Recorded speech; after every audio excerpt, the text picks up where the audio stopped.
आज जो हमारे देश में घोर संकट लंपी वायरस नाम का जो विभीषिका विषाणु जो आया है, यह कोई प्राकृतिक नहीं है, पाकिस्तान से लगता हुआ वह बॉर्डर है। सोची समझी साजिश है। भारत देश में सबसे ज्यादा गौ माता की नस्लें हैं। इस देश की सरकार को तत्काल इस चीज के ऊपर गंभीर होकर देखिए। आज जो विषम परिस्थिति पूरे देश में, आज गाय जो जिस तरह से कराह रही है, जिस तरह से आज पीड़ित है, आज दर दर भटक रही है, कोई भोजन नहीं दे रहा है, एक डर का, एक भय का लोगों के बीच में माहौल हो गया है। और आज के समय में जो गाय की विकट स्थिति है, उसमें हम सबको खुद आगे आकर के जागृत होना पड़ेगा, तभी जा कर के हमारी जो गौ माता है, क्योंकि यह गौ माता सिर्फ एक सनातन धर्म का नहीं है, यह पूरे जन जन का है। हर परिवार को दूध प्राप्त होता है। वह यह नहीं देखता कि यह हिंदू है, मुसलमान है, सिख है, ईसाई है। गौ माता की दूध सब लोग यूज करते हैं। इसलिए सिर्फ सनातन धर्म के लोग ही नहीं, संसार में जितने लोग हैं, जितने लोग गौ माता की दूध को पीते हैं, वह सब लोग आगे आकर के इस समय जो गौ माता हमारी संकट में है, कराह रही है, एक लंपी वायरस जो विषैले विभीषिका आज से त्राही त्राही हो रही है। लाखों गायें, विशेष करके कच्छ के गुजरात में, राजस्थान में लाखों गायें इस वायरस से मर चुकी है। और सरकार इस समय जागृत नहीं है। सरकार और आज देश की मीडिया चिता की बात कर रहा है, और यह 10 दिनों से छाया हुआ है। वह चिता की ओर लेके जाएगी, लेकिन गौ माता जीवनदायिनी है, गौ माता दुग्धदायिनी है, गौ माता मोक्षदायिनी है, गौ माता अमृतदायिनी है। गौ माता का दूध पी करके आप दवाई खाएंगे। गौ माता का गोबर, जिसके उपले को घर में जला करके शुद्ध ऑक्सीजन इमीडिएटली तैयार होगा।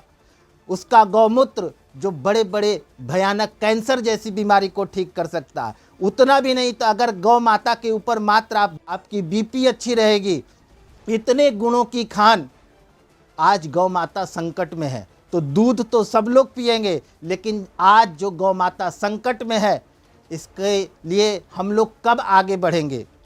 आप इस चीज को सरकार पे मत छोड़ें। मर रही गौ मात हमारी, कहाँ गई मोदी सरकार रे? मर रही गौ मात हमारी, कहाँ गई मोदी सरकार रे? ओ गायों के पालनहारे, अब आकर तुम ही संभाल रे। ओ गायों के पालनहारे, जो भी गौ सेवक हैं, वह इस समय आगे आएं। और यह सिर्फ राजस्थान और कच्छ तक ही सीमित नहीं रहा। आज इंद्रप्रस्थ दिल्ली में भी सैकड़ों गायें इस लंपी वायरस से प्रभावित हो चुकी है। और इसका लक्षण क्या है? उसके शरीर में गोल गोल जैसा एक गिट्ठा सा बन जाएगा, और वह पूरे शरीर में फैल जाता है। गौ माता फिर खाती नहीं है कुछ, और बहुत कम समय में वह प्राण को छोड़ देती है। लेकिन इसका बहुत ही सूक्ष्म उपाय है। इससे बहुत ज़्यादा घबराने की ज़रूरत नहीं है, तुरंत उपचार करने की ज़रूरत है। अभी सब लोग, देश के जितने लोग हैं, जागरूक हो जाएं। और जहां भी आपके आसपास में गौ माता हो और इस तरह की बातों को आपको पता चले, तो शीघ्र ही इसके उपाय के लिए, अगर गौ माता भूखी है, वह खा नहीं रही है, उठ नहीं पा रही है, तो एक छोटी सी प्रक्रिया जो बहुत ही प्रभावित है, पार्ले जी का 10-20 पैकेट बिस्किट ले लें, PCM पैरासीटामोल एक टैबलेट ले लें, और उसमें थोड़ा हल्दी, उसको घोल मिला करके और गाय को आप पिलाएं। वह शीघ्र पी करके बहुत जल्दी आप उसको शरीर को छुएंगे, तो बहुत ज़्यादा अगर उसका शरीर गर्म हो रहा हो, तो उस समय थोड़ा फिटकिरी और नीम के पत्ते को पानी में उबाल करके और उसको थोड़ा ठंडा करके गाय को सेके, थोड़ा सा उससे पानी से उसको साफ करेंगे, तो धीरे धीरे उसका बुखार कम हो जाएगा। बहुत जल्दी गाय स्वस्थ हो जाएगा। और उसको सही डॉक्टर के पास ले जा करके उसका उपचार कराएं, क्योंकि अगर गौ नहीं बचेगी तो ये देश नहीं बचेगा। गौ नहीं बचेगी तो यह राष्ट्र सनातन नहीं बचेगा। हमारा राष्ट्र का मूल धरोहर है गौ, और गौ से ही यह देश है। इसलिए हमारे देश के साधु संत महात्मा गौ रक्षक, आज बहुत बड़े बड़े गौ रक्षा का ट्रस्ट बना हुआ है, लेकिन आज इस विकट परिस्थिति में बहुत कम ऐसे गौ रक्षक हैं जो गौ को बचाने के लिए आगे आ रहे हैं। इसी समय विशेष परीक्षा है गौ रक्षकों का। सब लोग आगे आकर के हमारे महामंडलेश्वर शंकराचार्य, हमारे देश के जितने महंत, श्री महंत, ब्राह्मण, पुजारी, देश के प्रत्येक जाति से, प्रत्येक समुदाय से, हिंदू, मुस्लिम, सिख, ईसाई, सब लोग मिलकर के इस समय गाय के ऊपर जो विकट विषम परिस्थिति आई हुई है उस पे सब लोग सजग हो करके, और जितना अधिक से अधिक हो इस समय गाय को आप देखभाल करें।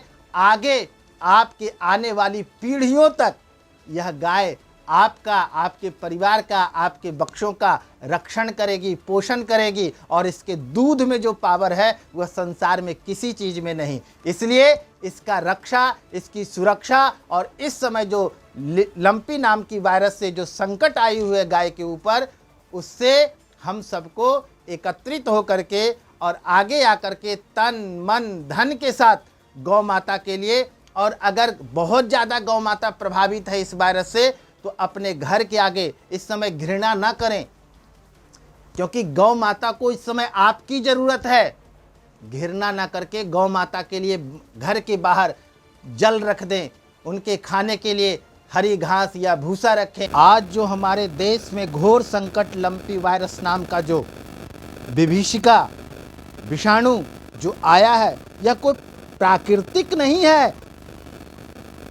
यह दुश्मनों के द्वारा, विधर्मियों के द्वारा ये एक सोची समझी साजिश है, और यह साजिश की शुरुआत कहां से हुई है ये ध्यान देने की आवश्यकता है। कच्छ, गुजरात में और राजस्थान में, कहां?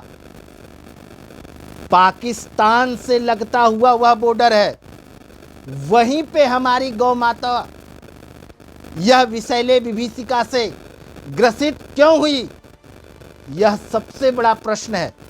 इस देश की सरकार को तत्काल इस चीज के ऊपर गंभीर होकर के, जिस तरह चाइना ने पूरे देश में, पूरे विश्व में कोरोना रूपी जहर को फैलाया, उसी प्रकार यह एक बहुत बड़ी साजिश है देश की अर्थव्यवस्था को कमजोर करने के लिए, क्योंकि हमारा देश विश्व में सबसे ज़्यादा दुग्ध उत्पादन करता है।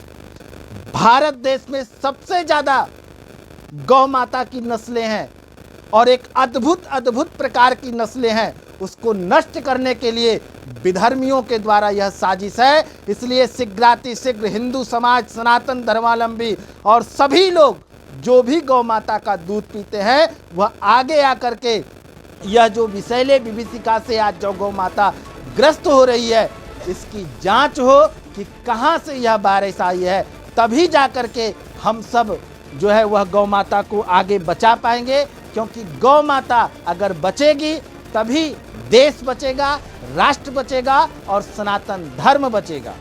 जानकारी जितना अधिक से लोगों के पास पहुँचे, उतना ही गौ माता के लिए, हम सब बचाने के लिए जो यह छोटा सूक्ष्म उपाय दिया गया है, यह लोगों तक पहुँचे, इसके लिए आप सब प्रयास करें। नमस्कार। चैनल को सब्सक्राइब करना ना भूलें और हमारे ताज़ा वीडियो सबसे पहले देखने के लिए बेल आइकन को दबाएं।